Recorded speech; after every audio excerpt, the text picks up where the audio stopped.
Hold up.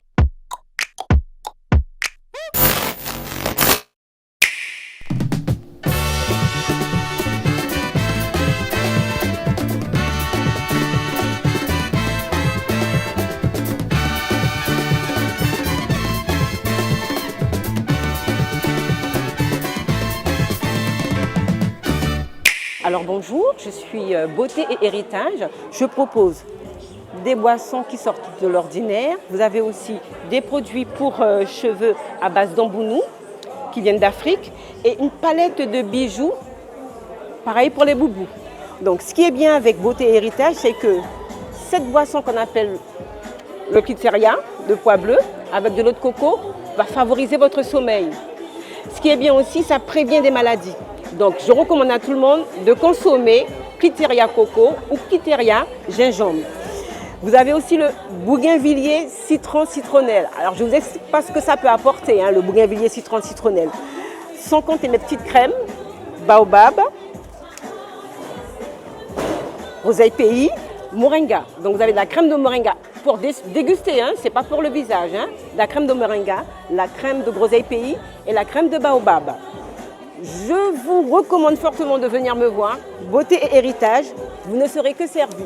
Et puis surtout, je vais vous embellir à l'intérieur comme à l'extérieur. C'est quoi la motivation pour faire ce genre de produit? Alors, déjà, c'est de fait d'utiliser ce qui vient de chez nous. Hormis le baobab, le bougainvillier vient de chez nous. Le moringa, on en trouve. Les huiles aussi, on les trouve ici. Donc la motivation, c'est justement de montrer à la population ce qu'on peut faire avec ce qu'il y a chez soi, enfin en tout cas sur le territoire. C'est ce qui me motive. Oui.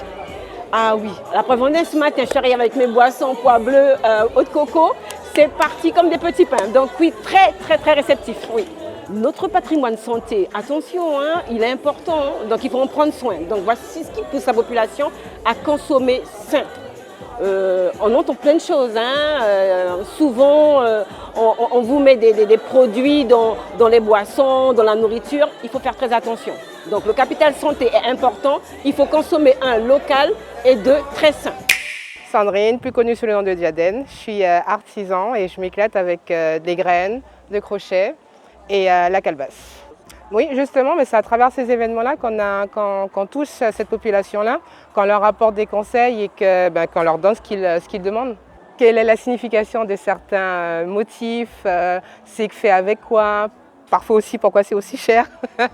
C'est surtout ça, surtout la signification et puis le bien-être qu'on peut avoir en portant certaines choses. Il se construit petit à petit. Au fur et à mesure, on se rend compte qu'on a des produits de qualité avec des personnes qui savent ce qu'elles font et qui savent ce qu'elles veulent.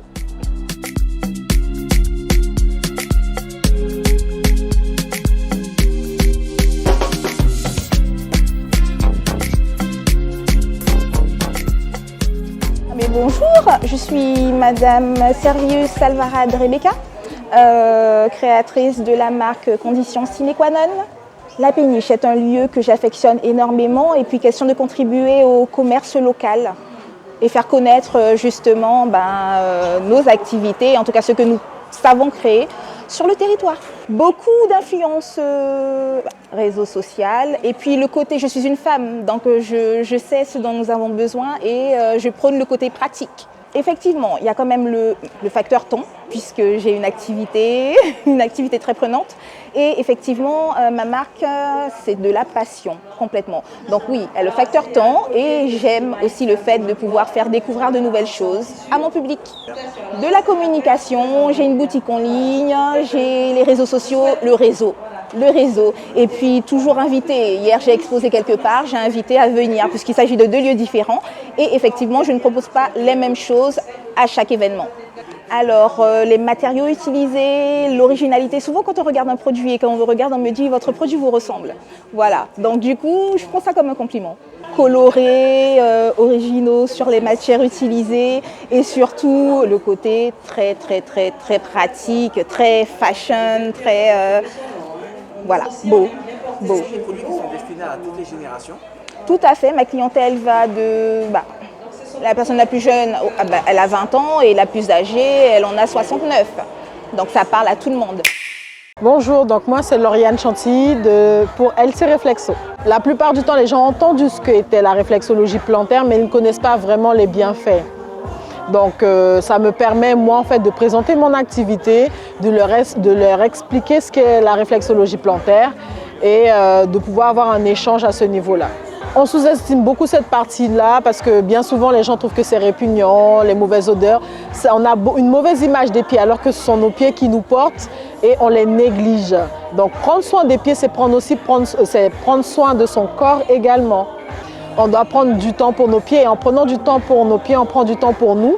Bien souvent, prendre soin des pieds, c'est souvent associé à l'esthétique. On fait les ongles, on enlève les callosités, mais on peut aller bien plus loin en faisant en fait des soins. Que ce soit les bains de pieds, que ce soit les massages.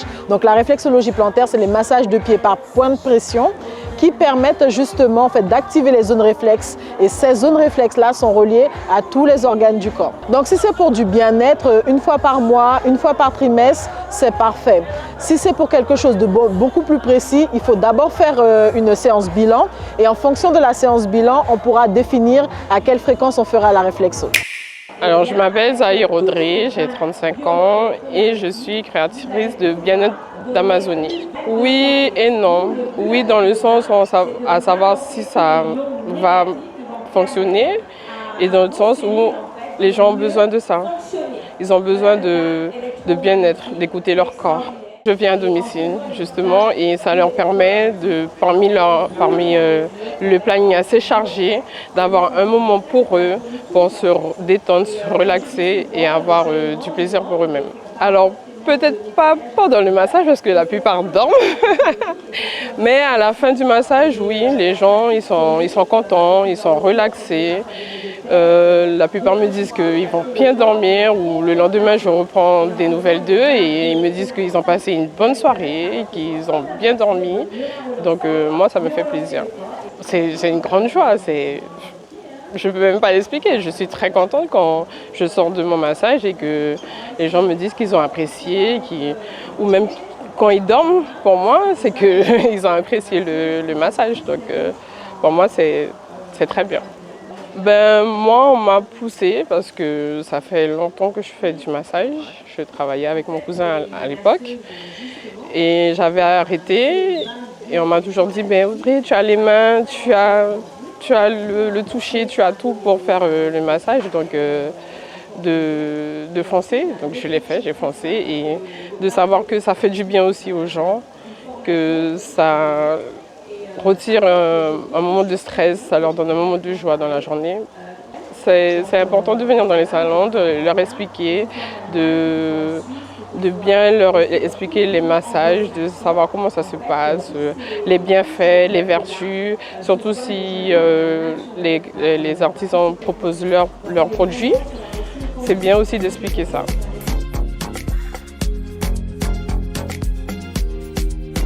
Bonjour, je m'appelle Vincent Gauthier, je gère la miellerie Belle Métis et je suis donc apiculteur. Alors déjà ça nous permet de nous faire connaître et puis aussi de pouvoir prendre le temps avec les gens, de leur parler et de leur faire découvrir ce que l'on fabrique et notre savoir aussi.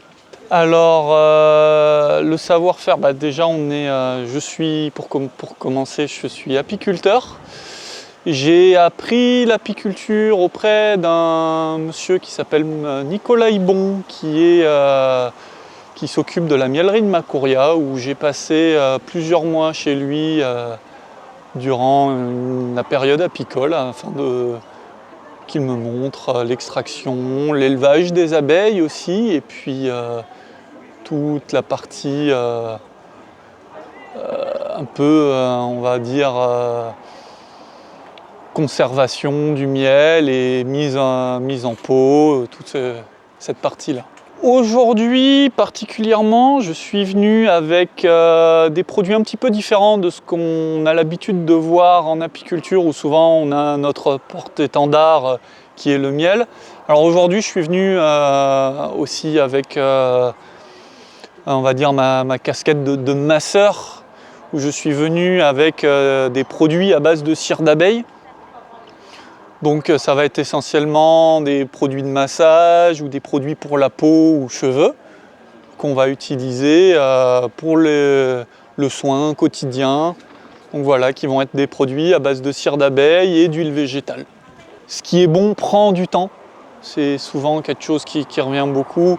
Prendre le temps de découvrir des producteurs locaux qui font des choses sur place.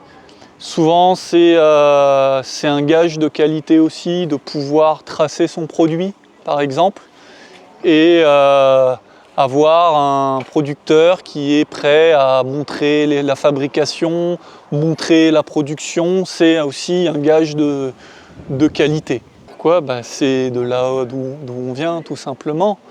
On peut chercher des moyens de produire plus, de produire plus vite, mais au final, si on ne respecte pas la nature, on finit toujours par payer à un moment ou à un autre. Faire beaucoup de prévention auprès des gens. Prendre le temps de discuter avec eux, de leur expliquer, de leur montrer comment les choses sont faites, pourquoi c'est fait ainsi et pas autrement. C'est beaucoup de questions aussi à traiter avec eux, mais vraiment prendre le temps de discuter avec les gens et de faire un peu, de leur faire découvrir aussi d'autres produits qu'ils n'ont pas forcément l'habitude de voir.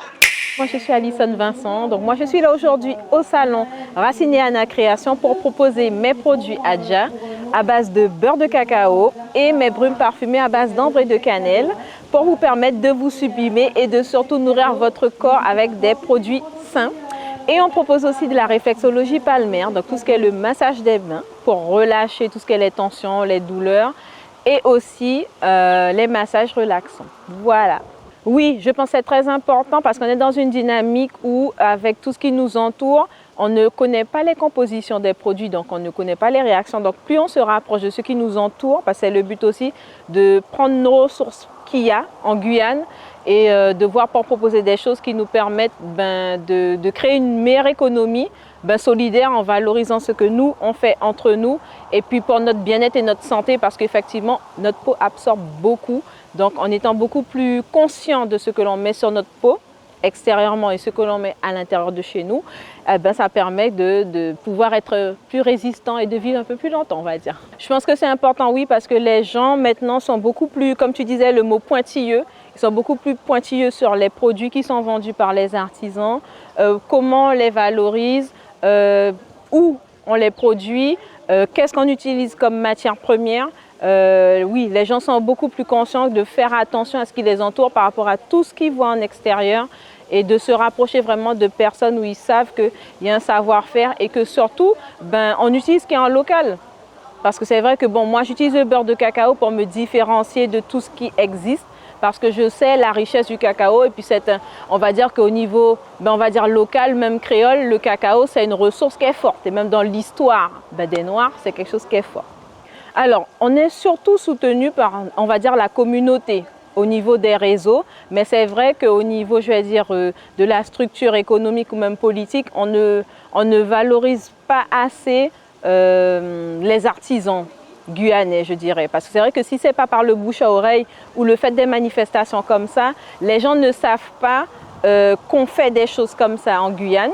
Et c'est vrai que moi, c'est beaucoup par rapport au salon, et les clients qui en parlent, qui diffusent, qui partagent ce que l'on fait, qui fait que j'arrive à me faire connaître et j'arrive à avoir des clients. Ça commence à venir cet éveil, cette conscientisation d'avoir une filière, je vais dire, artisanale. Mais c'est vrai qu'il faut par contre que pour nous, qu'on puisse avoir cette chance d'aller, par exemple, des publics scolaires, aller vers des institutions pour que nous aussi, qu'on puisse montrer qu'au niveau local, on a des choses pour pouvoir aussi nous faire aider. Parce que c'est vrai que si ce n'est pas nous qui investissons énormément financièrement pour prendre nos produits, parce qu'aussi on a cette difficulté-là, des fois qu'on doit aller chercher, moi c'est vrai que je m'approvisionne avec beaucoup de pays à base d'Afrique, mais pour tout ce qui est les contenants, les éléments bio pour permettre de garder, des fois on est obligé d'aller chercher, de commander en France. Et avec, oui, les livraisons, les colis qui doivent arriver, des fois c'est toute une logistique, un challenge à gérer. Alors peut-être, je dirais peut-être un manque de discussion parce que je regarde quand même dans mon entourage, j'ai beaucoup de jeunes par rapport à mon métier, j'ai beaucoup de jeunes qui sont quand même intéressés par ça.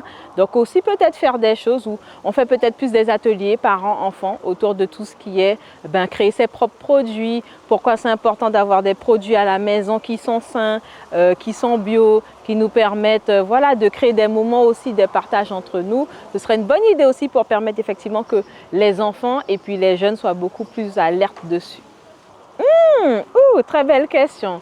Alors, ce serait un salon où non seulement, hormis le fait que je vends mes produits, effectivement, qu'on a des moments où voilà, des enfants vont créer leurs propres produits de beauté parce qu'on sait que ce soit les garçons ou les filles, par exemple, les garçons aiment beaucoup sentir bon, donc de créer leur propre eau parfumée, pour les filles de créer leur propre crème, leur propre baume à lèvres et même pourquoi pas, on a bientôt le gel douche qui va arriver aussi, d'avoir le gel douche pour voilà, la douche.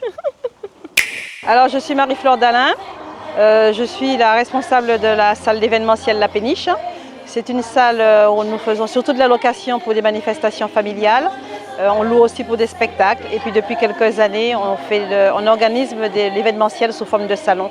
Oui, parce que c'est important, parce que d'abord on a tous besoin d'être bien dans sa peau, on a tous besoin de bien-être et c'est surtout la possibilité de réunir plusieurs entrepreneurs, plusieurs artisans qui font de belles choses en Guyane pour pouvoir proposer aux clientes, aux clients sous un même lieu, un même endroit pour cette journée. Oui, parce que le public, quand il vient, des fois, il y a une certaine timidité. Donc, ils n'osent pas toujours approcher par rapport aux exposants. Et il y a aussi des exposants aussi qui sont timides, qui ont du mal aussi à aller se mettre en avant. Donc, du coup, mon objectif, c'est de faire un petit peu d'animation, de faire du réseautage et de permettre aussi que les exposants qui ont pris leur disponibilité, qui ont voulu être là aujourd'hui, qui ont investi, puissent aussi travailler aussi. Voilà. Ah oui, bien sûr, parce qu'elles font des choses avec des produits qui méritent d'être connus. Par exemple, il y a quelqu'un qui fait des crèmes à base de fleurs de bougainvilliers. Alors, ce sont des choses qu'on ne connaît pas et ça permet de mettre en valeur des choses qu'on trouve en Guyane pour ne pas forcément aller les chercher ailleurs. Voilà, parce que nous avons beaucoup de techniciens qui vont chercher des produits qui viennent avec leur savoir-faire en pensant qu'en Guyane, on ne sait pas faire. Alors qu'il y a beaucoup de choses à faire en Guyane et beaucoup de choses à découvrir en Guyane. Effectivement, oui. Voilà, parce qu'avant tout, la Péniche, c'est une salle de location pour les mariages, les baptêmes, les communions, les fêtes familiales. Voilà, j'entends, surtout. C'est pour ça qu'on n'entend pas trop parler de la Péniche en ce qui concerne de l'événementiel, style spectacle, des choses comme ça. Parce que c'est un lieu, vous savez, paysager, c'est un lieu avec un beau jardin, où les gens aiment bien se retrouver le dimanche pour faire des fêtes familiales, en fait. Et c'est pour ça que faire aussi des événements autres permet aussi de faire connaître la salle, de faire reparler de la salle, de faire parler de la salle tout simplement, puisque quand on va faire un mariage, on n'entend pas parler de ça à la télé par exemple. Alors ce qui me marque particulièrement, c'est la beauté des stands. Parce que d'abord la salle est remplie de stands puisque nous avons 20 stands aujourd'hui.